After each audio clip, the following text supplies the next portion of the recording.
Благодаря вот Абдурахману Молла, одноклассника Амедхана Султана, который после войны 10 лет вел поисковую работу и нашел больше 100 фамилий крымских татар, уроженцев Алупки, участников Великой Отечественной войны. И в 1994 году Абдурахман Молла приехал сюда, в Алупку, и передал мне весь свой собранный материал. Это газеты, фотографии, биографии. И вот эта мемориальная доска, на которую он собственноручно выгравировал вот эти все фамилии. Кто-то из них в Кореизе жил, научились в Алупке, 9-10 классы. Вот здесь все эти участники войны, жители Алупки, Кореиза есть. Может, и газ есть. Вот здесь вот стенд, посвященный Алупке. Вот как выглядела Алупка, когда Амедхан здесь родился в 20-м году. Бегал по этим дорогам в школу, на море, в горы. Так вот она выглядела конец 19-го, начало 20 века. Вот здесь вы видите парк и Воронцовский дворец. Построен Воронцовым. И когда Воронцов в начале 19 века прибыл сюда, он, конечно, был поражен местным колоритом и вот этой природой. И решил здесь построить свой дворец. Вот. Но в 18 веке на этом месте, где дворец, была крымско-татарская деревня. Также была мечеть. Вот. Мечеть была разрушена. Земли, которые сейчас под парком Воронцова, они были забраны Воронцовым. Часть выкупилась у крымских татар по минимальной стоимости, и все вынуждены были подниматься выше, строить дома. Но в 1828 году выше граф Воронцов строит большую красивую мечеть, которая прослужила всего 100 лет, была разрушена в 1927 году из-за сильного землетрясения, частично большей частью советской властью, которая боролась с религией, уничтожала культовые здания. Это были и церкви, синагоги, и мечети. Вот. К сожалению, мечети в Алупке пока нет. Ну, здесь представлены вот родители Амедхана Султана. Это султан, который был отец по национальности села Цовкра. Это высокогорное село в Дагестане, которое славилось своими канатоходцами. Вот. Он как сюда попал в Крым. За всю свою долгую жизнь, он умер в 1966 году, в Дагестан ни разу не выезжал. Здесь он жил в крымско-татарской семье у Бекира Садла в Алупке. У Бекира Садла было 4 дочерей, 4 сыновей. Вот. И когда султану было 27 лет, он здесь имел уже свою жестяную мастерскую. Работал с жестью, делал медную посуду, так же, как и Бекир Садла. Вот. В 27 лет он женится на дочери Бекира Садла, на себе, которой было 16-17 лет. И в этом браке родилось 3 детей. Вот эти дети здесь. Вот Амедхан, Фатиме и Имран. Но Фатиме в 4-летнем возрасте по болезни умирает. Остаются 2 брата, Амед и Имран. Вот дом, в котором жил Амедхан, построен его родителями. Вот сейчас туда пошли наши гости из Москвы, Архипов Валерий Владимирович и Нилюфер, племянница Амедхана. Здесь фотографии школьные. Амедхан Султан в 8 лет поступил в крымско-татарскую школу, которая вот начальная школа была в этом сером 2-этажном здании. Сейчас это Калинина 22, и все время в этом здании было учебное заведение. Рядом стоит чешме, сохранилось архитектурное сооружение, но воды там нет уже в этом чешме, в источнике. Ну и фотография, где чешме, дети начальной школы, где учился Амедхан, а сам Амедхан на самой макушке чешме сидит, на шаре. Да, на шаре сидит. Вот этот шар есть, видите? То есть высоту он не боялся с детства, да, судя по всему. И вот перьевая ручка, чернильница, видите, медная посуда, частично, джезве, крымско-татарская. Нет, ну это старая джезве, просто из фондов представлено. Вот. Ну и как я объясняю, что именно свойственно было крымским татарам делать джезве с такой ручкой. Длинная, ручка была тяжелая, чем сама турочка джезве. И значит, когда она опиралась о стол, кофе не выливался, не переворачивался. И так как готовили на костре, руки не обжигали. Ну и здесь портфель, вот с таким портфелем ходил в школу. Ничего не у всех детей был. И видите, руководство по изучению крымско-татарского языка, 1928 год. Вот, как раз год, когда Амитхан пошел в 1 класс, крымско-татарский перевели с арабской на латиницу. Амитхан уже учился на латинице. Вот. Ну и знаете, что все дети в Крыму, во всех школах, русская школа, крымско-татарская, там немецкая, армянская школа была, везде учили все дети 2 государственных языка. Это был крымско-татарский и русский язык. Да. Амитхан закончил 7 классов крымско-татарской школы, уехал в Симферополь, поступил в фабрично-заводское ученичество, там 1,5 года учился, потом работал на железнодорожном вокзале, потом поступил в Симферопольский аэроклуб и там учился. Здесь на фотографии вы можете видеть сверху, вот на лавочке Амитхан сидит с другом Энвером, это Воронцовский парк, Пальмовая аллея. А внизу выпускники Симферопольского аэроклуба. Со многими из них он потом попадет в Качинскую летную школу. Многие из них стали героями Советского Союза, Амитхан стал дважды героем. Это единственный дважды герой в Крыму. Ну и здесь первая летная книжка Амитхана. Самолет деревянный, на котором учился Амитхан летать. Первые азы летного дела. Это учебный самолет У-2. Впоследствии был переименован в Поликарпова По-2. И чурек, платок носовой с крымско-татарской вышивкой, золотом. И в 1939 году Амитхана Султана зачислили в Качинскую школу военных летчиков, которая располагалась под Севастополем в поселке Кача на реке Кача. Отсюда и название Качинская летная школа. Они уже учились по ускоренной программе 1 год. И уже в 1940 году Амитхана было звание младшего лейтенанта. Вот здесь вы видите, он во дворе своего дома. С тетей Хатиджи, ее сын Шамиль, и двоюродная сестра сидит, Миасе, которая фигурирует в художественном фильме «Хайтарма». Это прототип двоюродной сестры, а не родной. Многие думают, что это родная. А Чалбаша покажите Мирусину. Вот Чалбаша Мирусин, который с Амитханом Султаном вместе учился в Каче 1 год. И вот эти ребята, это все однокурсники Амитхана. Василий Сталин, младший сын Сталина, Лукин, Бабков, Карданов, Трещев. Это все однокурсники, они на одном курсе учились. Вот. Ну и в 1940 году, в 20-летнем возрасте, вот, фотография 1940 года, Амитхан был направлен на службу в армию, в 4-й авиационный истребительный полк, который базировался в Молдавии. Вот. И первый день войны он встретил в небе Кишинев, это столица Молдавии. Отсюда начинается боевой путь Амитхана. Он прошел всю Великую Отечественную войну. За время войны он ни разу не был тяжело ранен. Но и в первый год войны ему не удалось сбить ни одного самолета противника. И более опытные летчики его подтрунивали, говорили: ну что, Аметка, у тебя в имени и хан есть, и султан есть, а сбить самолета ты и не можешь.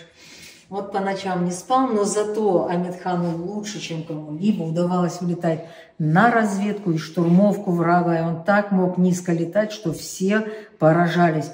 И он уже через месяц 1941 года, после начала войны, был представлен к ордену Красного Знамени, но в ходе подписания наградного листа его понизили до ордена Красной Звезды. Вот здесь на фотографии можем видеть первый его орден за разведку и штурмовку врага. Понизили за что? А? Понизили за что? Ну, что высокая для него эта награда, как бы. Слишком молод, да, еще? Может быть. Или мало сделал вот, за месяц. Ну и вот первые истребители вы видите, и 153 «Чайка», и 16 «Ишачок», на которых начинали летать советские летчики. Потом по закону Ленд-Лиза Америки начали поставлять английские самолеты «Харрикейн», вот, на котором Амитхан совершил свой первый таран и последний таран. Но это был первый сбитый самолет на «Харрикейне». Это был «Юнкерс-88» над нами. Вот он «Харрикейн» — это британский самолет.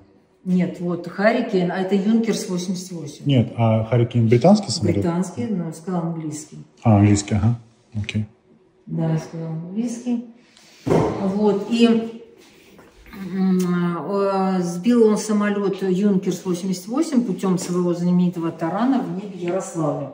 И в Ярославле в 2002 2020 году установили, нет, в 2010 году на 90-летие Амитхана установили бюст в центре Ярославля, а в 2012 году вот этот памятник, памятный знак в Дымогурцах установили там, где он приземлился после тарана. И каждый год 31 мая там возлагают цветы.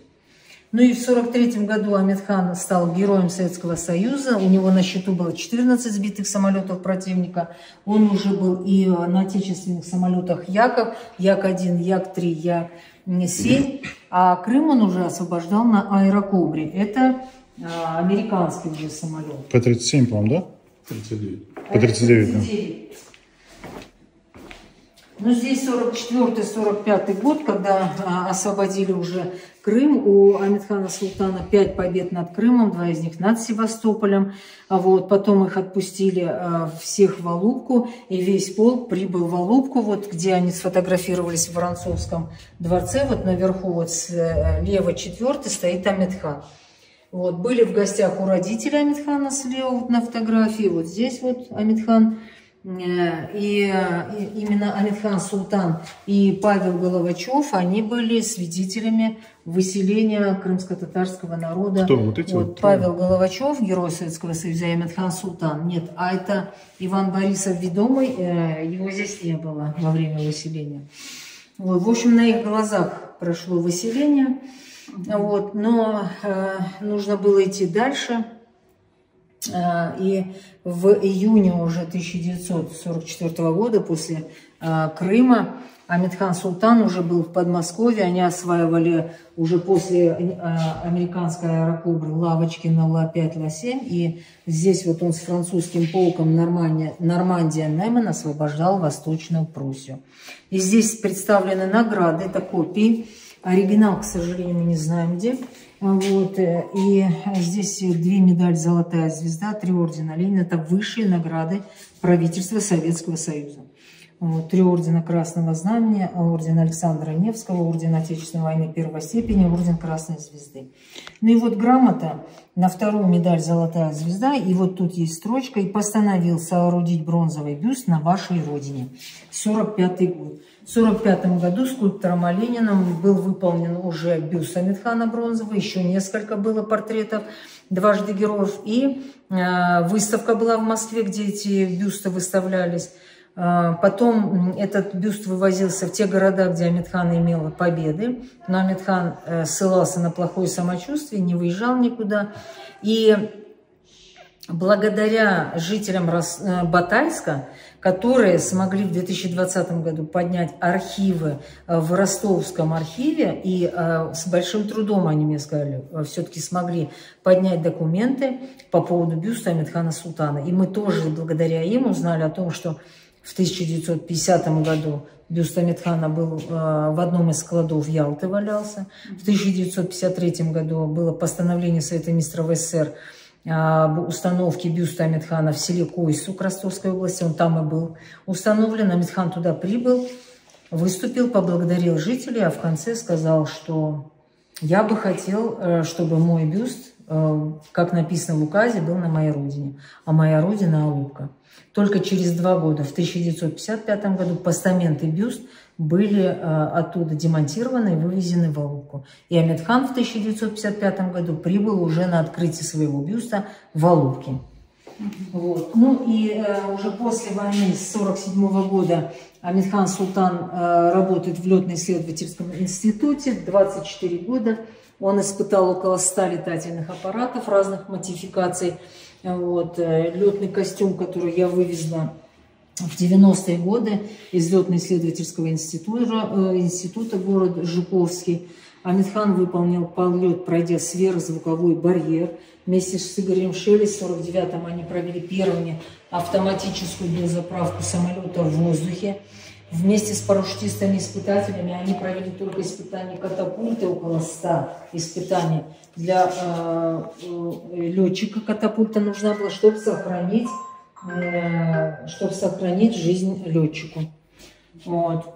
Также не прошла мимо и космическая программа. Вот первые летчики-космонавты представлены: Юрий Гагарин, Вот здесь вы видите Алексей Леонов, это космонавт, который первый вышел в открытый космос. Рядом еще Беляев, между ними Амитхан. Вот, и Титов, летчик-космонавт, писал в своих мемуарах о том, что мы ему настолько были благодарны, между собой ласково, но уважительно называли батя. Вот. Здесь вот Амитхан пребывал в ГДР, встречался с летчиками, которые там служили из Советского Союза, и делился опытом. Вот. В сентябре 1961 года Амитхану было присвоено высокое почетное звание «Заслуженный летчик-испытатель СССР». Вот. И здесь вот орден, знак почета был к нему. А здесь вы видите 4-й орден Красного Знамени, который он получил за испытание самолета-снаряда. И вот мы недавно узнали, что этот орден, 4-й орден Красного Знамени для испытания, за испытание он получил, его недавно на аукционе продали во Франции за 4000 евро. А дальше идет звезда героя, да? По уровню. После ордена Красного Знамени. Это раньше была первая награда. А По-моему, сейчас... Ленина была первая. Не. В гражданскую Ленин было еще жив, была Красного Знамени, потом, по-моему, орден Ленина, а потом уже... Звезда. Звезда. Это когда спасение челюскинцев, вот так вот. А тогда... Ну, по градации. Нет, тогда их не делали еще. Просто. А потом их было мало. Ну, а потом звезда. Ну, в общем, это вот костюм Амитхана Султана. Тоже нам передали. Родственники, да. Вот. Здесь фотографии 50-летия Амитхана. Октябрь в 1970 год. Амитхану 50 лет. Вот. Ему дарили такие вот поздравительные адреса. Их очень много на самом деле. Они в разных музеях находятся, в фондах. И что интересно, я очень много читала этих поздравительных адресов. И вот нигде нету повтора пожелания. Вот никто не повторил пожелания друг друга. Все разные, настолько интересные пожелания. И вот один из поздравительных адресов был от крымских татар, которые жили тогда в Ленинграде. Здесь вот даже их росписи есть. Вот, по фамильным мы хотели их найти, но пока еще этим не занялись. Они тоже прибыли на 50-летие Амитхана в Жуковский, но им слово там не предоставили, из-за чего настроение у Амитхана поменялось. Видите, он уже нерадостно сидит. Вот. Здесь вот очень скромные, видите, подарки, которые ему дарили на 50-летие. Его записная книжка от Амитхана, где он своей рукой записывал все телефоны, адреса родственников, знакомых. А вот после юбилея, это был октябрь, а это ноябрь 70-го, он уже здесь был в Алупке.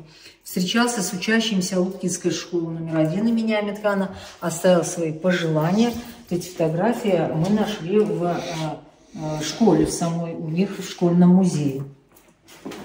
Вот. Это форма летчика парадная советского периода, подполковника. Амитхан был подполковником. Здесь представлены личные фотографии, жена его, Фаина Максимовна Широкова, старший сын Станислав, младший Арслан, но, к сожалению, их нет в живых. У Станислава есть дочка Вероника Амитхан, которая живет в Жуковском, у нее 3 сыновей, школьники, и она передала им свою фамилию Амитхан. Ну, старшего Архип зовут, Архип Амитхан. Здесь а вот остальных как зовут? Ну, Платон и 3-го не помню. Платон, Архип и еще. Здесь вот Амитхан с Ясером Ваджи в Воронцовском парке, это в Мелитополе, он с Амет Чолах. Амет Чолах был председателем Алупкинского исполкома до 1941 года. И в Мелитополе, на доме, где жил Чолах, там была мемориальная табличка установлена, что в этом доме был Амитхан. И вот когда он на машине своей ехал на Волге сюда, он брал сюда семью Чолах, привозил и увозил. Здесь вы видите Амитхан вот с крымскими татарами и братом Имраном слева. Там вот Амитхан со служивцами на рыбалке. Вот. А вот по этой фотографии вы можете видеть, что при жизни Амитхана Султана был установлен бронзовый бюст в центре Алупки. Вот. Здесь у нас представлено национальное движение крымских татар за возвращение на свою историческую родину Крым. На всех этих фотографиях Амитхан Султан с крымскими татарами на Красной площади в Москве где они встречались. Всегда он поддерживал, первым подписывал все письма, которые шли в ЦК КПСС, Совет министров СССР, ездил в Узбекистан. В Андижане стоял 9-й гвардейский авиаполк, в котором служил во время войны. Вот. И неоднократно его вызывали в КГБ, даже предупреждали, чтобы он не участвовал в движении. Амитхан заходил лично в ЦК и регистрировал письма от крымских татар, так как по почте их не регистрировали. Вот. В октябре 2020 года Амитхану исполнилось 50 лет, в ноябре 70-го года он был в Алупке в Севастополе, в январе 71-го года его пригласили в Дагестан на празднование 50-летия Дагестанской АСР. Вот, а через 2 недели начали испытывать мощный авиационно-реактивный двигатель, который подвешивался под самолет Ту-16 летная лаборатория. Командир экипажа Амитхан и 4 членов экипажа трагически погибли во время взрыва этого двигателя. Это первая версия, которая была озвучена после гибели, через месяц. Ну и фотография, когда проходили вот похороны, трагически погибли экипаж. Из-за холодной погоды февраля сразу поиски не начались, вот, и сложно было искать. Только благодаря леснику была найдена кабина, которая отлетела на 4-5 километров. Основной корпус самолета Ту-16, она глубоко ушла в болото под Юрьевском, вот, а кабина отлетела на 4-5 километров. Вот. А Амитхан похоронен в Москве. Тела там в кабине были, да, тела? Тела, наверное, в кабине. Неизвестно ничего по этому? Нет, то есть там страшно. Там маловероятно, да. Но смотрите, если вы будете смотреть фильм «Воздушный лев» Амитхан, посмотрите, 2015 года, вот, там один из летчиков, он говорит, как бы, что когда нашли кабину, там увидели обгорелого Амитхана Султана, в общем, часы. То есть, ну, это может быть картинка для людей. Я думаю, что навряд ли могло что-то сохраниться. Но это моя точка зрения. Это все, кто были в кабине, да, ну, то есть да. в экипаже был. Да, весь экипаж, да, погиб. Похоронен в Москве на Новодевичьем кладбище, где установлен вот памятник. И сейчас будете, когда заходили, вы обратили внимание, что у нас бюст там стоит? Вот, это авторское повторение надгробного памятника, установлено на Новодевичьем кладбище в Москве. Этот бюст я вывозила в 1994 году из Москвы, из мастерской художника. Автор заслуженный скульптор СССР, заслуженный художник РСФСР Ахун Садри. Но с Амитханом не был знаком, выполнил этот бюст в 1974 году. Это один из лучших бюстов, который я видела, потому что здесь он не только схожесть показал, он и характер смог показать. Взгляд, вот если посмотреть в глаза, там как будто глаза живые. Вот подойдете сейчас, посмотрите. Здесь вот подлинная телеграмма, направленная двоюродной сестре Миасе, о том, что Амитхан погиб, и прибор от самолета Ту-16, на котором погиб Амитхан. Через полгода после гибели Амитхана Султана, он погиб 1 февраля 1971 года, ему было 50 лет. Ну вот, нашли в Симферопольской обсерватории малую планету и назвали Амитхан. Но свидетельство выдали только в 2006 году о том, что есть планета. В Крыму в 2000 году Амитхану посмертно было присвоено звание «Почетный крымчанин». В 2010 году посмертно присвоено звание «Почетный гражданин города Алупки». И если, обычно я говорю всем, если будете писать о нем, читать, знайте, что Амитхан не является почетным гражданином города Ярославля, не является почетным гражданином Франции, не является почетным гражданином Мелитополя. Вот. И документов нет, не принимались эти документы, кто-то придумал, в общем, и все друг у друга переписывают. Он почетный гражданин города Алупки и почетный крымчанин. Вот. Ну и здесь у нас, видите, мультимедийная техника есть. Здесь можно видеть города, в которых участвовал Амитхан Султан. Вот. На любой город мы можем нажать и летим в этот город. И более подробную информацию можно здесь почитать, потом посмотреть фотографии, вот как-то в то время было. Вот Амитхан с родителями во время освобождения Крыма. Видите, Миасе, вот двоюродная сестра, которая в Кайтарне. Вот. Вот фотографии видите, побольше. Это повтор.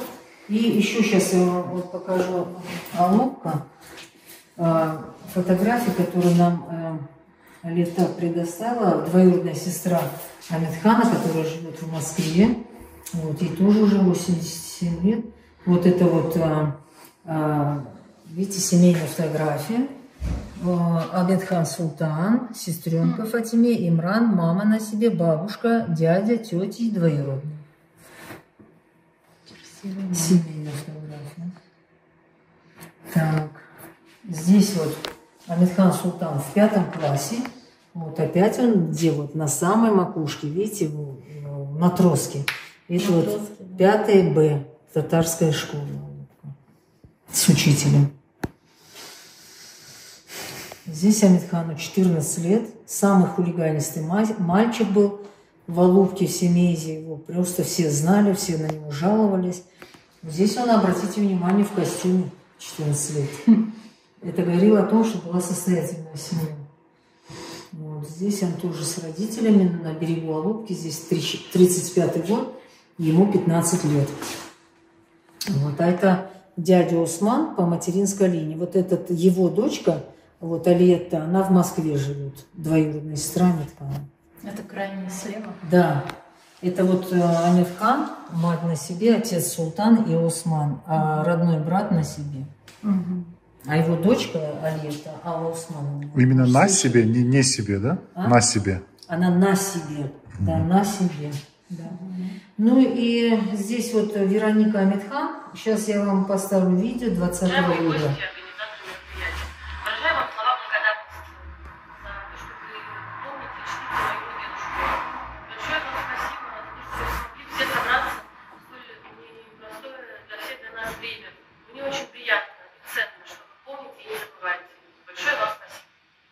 Это видео было сделано на 100-летие, она не смогла приехать, также и летчики не смогли приехать из-за пандемии. И видео снято возле дома летчиков на улице Маяковского, 13, город Жуковский, где жил Амитхан Султан с семьей. И мемориальную вот эту доску, барельеф сделал Айдыр Алиев, крымский скульптор, художник, автор монумента в Симферополе. В полный рост он сделал памятник Амитхану Султану. Ну и, кстати, у нас в Ялте на набережной есть памятник советскому актеру Михаилу Пуговкину. Автор тоже Айдыр Алиев. Угу. Вот, на набережной Ялты. И еще... А вы вот про этот бюст говорили, да? Да, вот. Можно его ближе пока? Да. Мы с сестренкой вот по всей Москве по этим его... По метро, в сумке вот тащили, эту? он тяжелый, да. Как вы его несли? В 94-м году, да. Сколько вот. он весит? Он из гипса, покрыт бронзовой краской. Как металлический, да? Он? Как... Да. А посмотрите, глаза какие. Внутри, вот как будто вот живые глаза. Смог он сделать. Угу. Вот так мы привезли... У меня сестра двоюродная живет, Гульсёмов Терема, вот там. И мы когда его взяли с мастерской художника, по этим метро тащили его туда к сестре, уже в квартиру, а потом уже приехали из Жуковского летчики на машине, и когда мы уезжали, на поезд уже нас отвезли, а здесь уже нас встречали. Вот из Совмина встретили. Потом уже совминовские эти работники, они привезли нам в Алупку этот бюст. А вы вот с летной тематикой как связаны? Почему именно вы вот этим занимались? Ну, потому что я как говорят, в нужное время, в нужном моменте и с нужным образованием оказалась в Ялте. Просто я была в это время здесь, мы были на пикетах в Ялте в 90-х годах, в 89-м, на собраниях здесь. Вот. на первых вот этих самовозвратах, как мы говорили, захватах сначала, в Корее Самуты, Гурзуф, там были везде. А потом меня пригласили в Ялтинский исполком и предложили заняться созданием музея Амитхана Султана. Потому что было постановление Совета министров СССР от 90-го года о возвращении крымских татар. Вот, и одним из пунктов мероприятия было создание музея Амитхана Султана. Поэтому они искали, кто это будет делать. И из историков я здесь была, как бы, ну, людей-то тут не было. Это был 90-й год, поэтому вот в 92-м году они меня пригласили, поговорили. Ну, это еще Советский Союз, как бы. Нет, еще уже не было. 90-й год. Второй год. 92-й. В 90-м это Советский Союз был постановление, в 90-м году, правильно. Вот.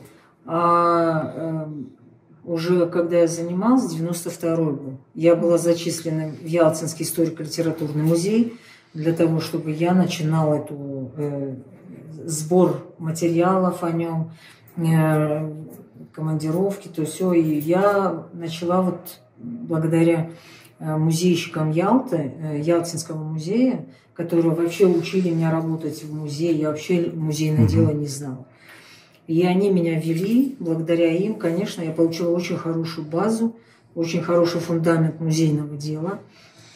Там были очень такие компетентные вообще научные сотрудники. И вот благодаря им я, конечно, вот эти азы познала настолько, что как бы смогла пойти и, ну, и все сделать. Много выезжала в Москву, исследовательский институт. Я дважды там была. Оттуда мне вывозила я вещи, фотографии, все. Встречалась с людьми, с которыми он работал еще на тот момент. Вот, они были живы. Люди на местах еще были, да, которые знали его ну, лично. Вот в какой-то момент я успела. Вот, и благодаря этому за год я смогла уже много что собрать, сделать. И мы открыли музей в Доме культуры Алупки. Там выделили комнаты. Вот, и над первой экспозицией работал Али Мусинов, вот, художник. Слышали про такого? И вот он приезжал, я ему рассказала про Амитхана, он тоже мало чего знал. Ходили с ним по Алупке, значит, знакомила его с художниками. Тут был Яков Басов, тогда живой. В мастерскую ходили. И вот я ему рассказываю, а Алимара мне говорит: Тифиде, ты знаешь, вот чем я больше узнаю Амитхана, тем больше влюбляюсь в него. И вот это выражение его так мне... Вот. Но он тоже, знаете, в каких тяжелых условиях он делал экспозицию первую. Там был холод. Вообще в Алупке это было? Холод собаки. Завтра в Доме спросим, культуры. завтра спросим у него. Вот. Денег командировочных было на 3 дня, потом денег не было, сказали, чуть позже дадут. Это надо было ждать. Он 3 дня в гостинице пожил, 3 дня командировочный, потом все. А он месяц тут делал экспозицию. И получается, он в 6 утра начинал, в 12 ночи заканчивал. И я сама без ничего, я сама без денег. Я не могу ему помочь, предложить вообще ничего. Знакомых никого так нету.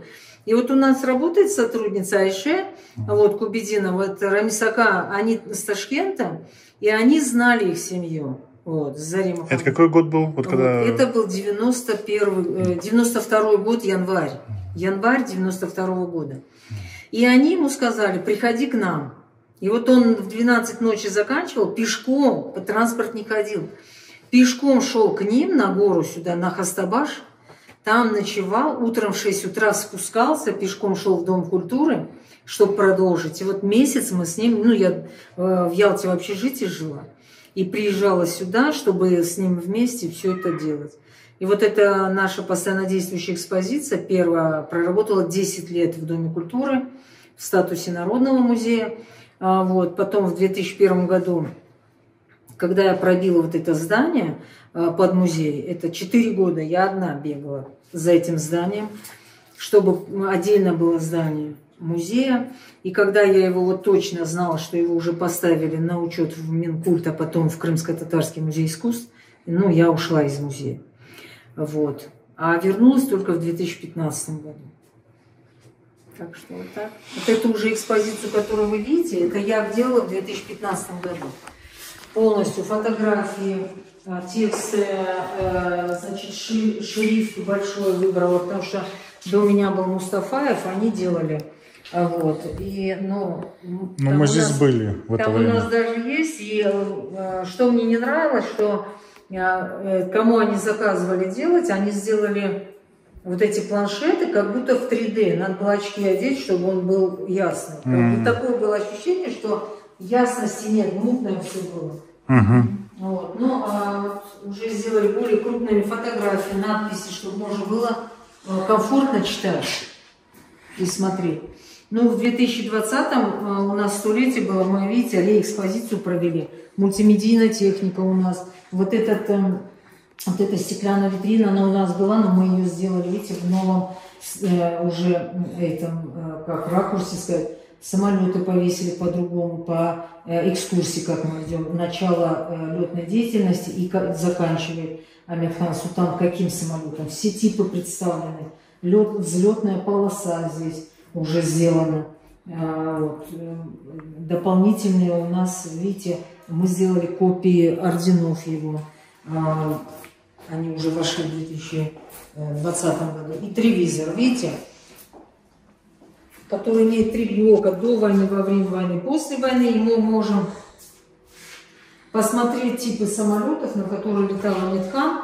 Вот Як-40, допустим, это первый реактивный пассажирский самолет, на котором Амирхан летал. И не просто летал, перед тем, как его выпустили в работу, перевозить пассажиров, Амирхан проводил испытания Як-40 на обледенение в 5 городах. Один из городов был Симферополь. Они смотрели, как он будет себя вести. Вот. И здесь можно более подробно технические данные о испытаниях почитать. Самолеты увидеть, вот как он выглядит в реальности, да? Это сверхзвуковой, да, получается? Да. Нет, 1800. Як-40. Не, у него скорость. Но он реактивный же был, да. Подождите, вот здесь ну-ка подробно. Крейсер СУ-59, максимальная скорость 1800. Это что? Скорость звук это же 1100. Нет, ну он не летает так 1800, у него скорость такая.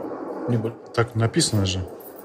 Ну, не знаю, вот взяли из Википедии это. Просто, чтобы преодолеть барьер, там же тоже нужна сила. Можно выжать из него на пределе. Я понял, да. Ну вот НМ-1 тоже Я летал, Тибинский. как пассажир. Вот к нам человек специально с Барнаула приехал. Вот он в 1993 году, когда мы открыли музей Дома культуры, он у нас был. Да. И вот сегодня спустя... А вы пилотировали или просто любите авиацию? Нет, я просто никто так в жизни... Мой кумир, почему? Никто так в жизни не рисковал. Это Амирхан для него кумир. Он только о нем думает день и ночь. Да, вот я полетел во Владивосток, как раз 80-летие Первой Победы, значит, 31 мая 22 года. Значит, и поздравляю стюардессу, говорю, вас поздравляю с Первой Победой Амирхана Султана, поздравьте экипаж, выхожу во Владивостоке, поздравили экипаж, поздравили. А вы живете в Барнауле? А здесь вы сколько будете времени еще? Ну, я здесь буду, а что хотели? Ну, может быть, записать вас про Амирхана. Вы, наверное, что-то знаете интересное? Нет, ну, я так все здесь узнаю. Знаете, вот где-то я нашел Ворожейкина. Знаете, вот, пойдемте, что я нашел. Всегда, когда к чему-то прикоснешься. Вот, посмотрите, вы в библиотеке найдите книгу Ворожейкина. Ворожейкин Арсений. Вот он дважды Герой Советского Союза. Сентябрь 1941 года он с беременной женой ходил с Амирханом на Айпетре. И Амирхан Султан ему рассказывал, как он водил отдыхающих, будучи... Проводником был. Да, ну, в душе это не профессионал, сколько ему, ну пусть 14 лет. Значит, и он показал раз, почитайте Ворожейкина, значит, вылетел орел, он его хотел схватить за хвост и полетел вниз. И первый раз он испугался на Айпетре в жизни. Он до этого никогда не пугался. Значит, там была терраса, она его спасла. Вот вы сходите на Айпетре, найдите террасу, на которую упал Амирхан Султан. Вот. Рустему я напечатал, 2 или 3 недели печатал на машинке, выслал из Ворожейкина. Да. И вот первая победа, значит, о чем речь? Вот пойдемте сюда. Значит, английский он не активно ушел, у него 12 пулеметов, но не слабый. Они слабые, 7,62 что ли. Амитхан Султан, наверное, стрелял, можно предположить, по инструкции. Он истратил боезапас. Нет. Нет? Он истратил, но дело в чем? Он стрелял на расстоянии 400 метров. А потом, оказывается, когда он подошел уже рядом, в курсе вы, что его вот эти 2 двигателя, значит, высота 7300, и он закувыркался. Он не смог первый раз таранить. Потом где-то снизу, по-моему, справа, вот сюда вот. Значит, и все. И он зацепился. Рукой хотел оттолкнуть самолет, но самолет был не в его власти. И он выпрыгнул с парашютом. Его поймали 2 летчиков. Он убил стрелка-радиста. Вообще, насколько я читал, что они визуально видели друг друга, то есть 2 пилота. То есть они, контакт у них. Он сзади атаковал, сзади. Ну, может, видели, может. Ну, они же схватились и начали падать вот так вот, в штопор как бы. Они, полетели, но там ночью, значит, они падали, значит, и Амитхан оттолкнул свой самолет, спасти самолет не удалось, и он выпрыгнул с парашютом. А убил стабильного пистолета?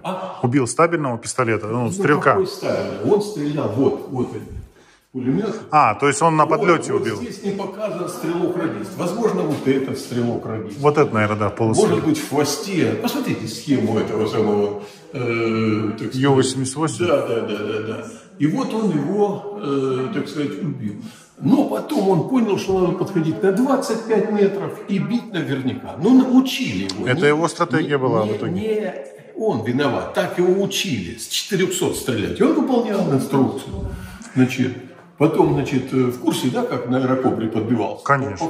Самолет. Как? Он под косым углом на него пикировал. Да практически в упор он разжигал. Значит, выбивал один двигатель, переносил огонь пушки на второй двигатель, и без двух, так сказать... на аэрокобре там 37 миллиметров пушка была, и как бы. 2 крупнокалиберных пулемета, 4 обычных, вот так вот. Там она разваливала нормально. Да. Раз у Покрышкина он выбил двигатель отвалился, сбивает другой самолет, а ему не засчитали.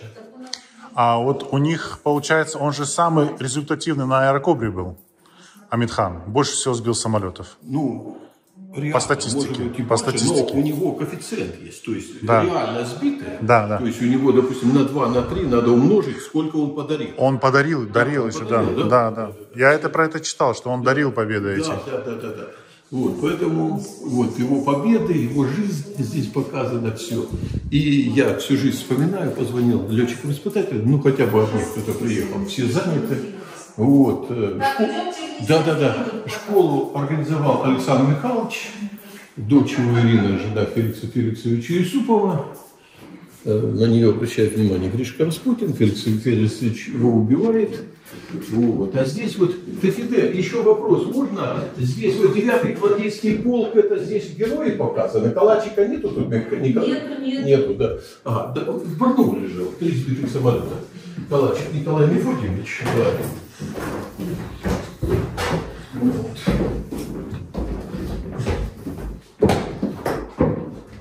Поэтому...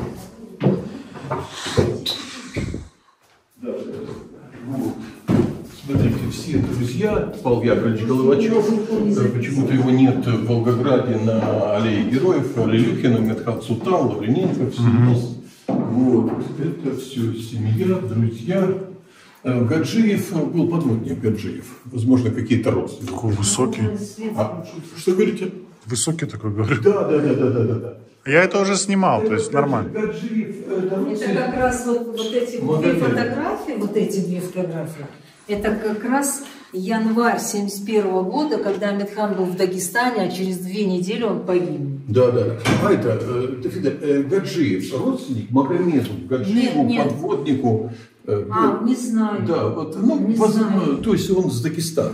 Слышали Магомед Гаджиев? Да, значит, Лавриненко Слышал, да. полком командовал. Значит, сначала вот Лев Львович Шестаков, он воспитал 4 дважды Героев Советского Союза. Он учил как? Значит, не связывайтесь в бой на виражах. Да, собачий бой. Ведите его на вертикалях, где наши моторы сильнее. Держитесь высоты, она легко превращается в скорость, а с нею вы не пропадете. Это учение. Так, и вот, значит, Лавриненко пишет, что тому, чему учил он Лев Львович, ему хватило на всю жизнь. Он генерал-полковника дослужился, был Кузерин 6 здесь, значит, ну, самый знаменитый это Амитхан Султан.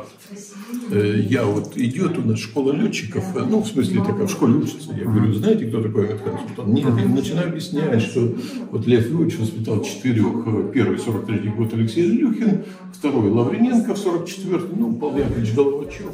А Чалбаш и Мирасан? Это... С другой категории. Я не знаю, нет, кто Головачев, я не знаю, где, покажите мне, какой он. Они вместе были, здесь нету, он на Качинском был училище. Нет, Качинская и не все ведь 9-й гвардейский истребитель. Да, он не в 9-м. А как он попал в 9-й гвардейский, знаете, нет? Нет. Значит, авиаконструктор Александр Сергеевич Яковлев в своих воспоминаниях пишет, значит, разговор с директором завода. В панической форме он сообщает, что яки горят. Была плохая слышимость, и он понял, что яки горят, не выдерживают. Як-1 или вообще не важно? Яки вообще горят, яки горят, не выдерживают. Тут позвонил товарищ Сталин и потребовал втрое увеличить количество выпущенных яков.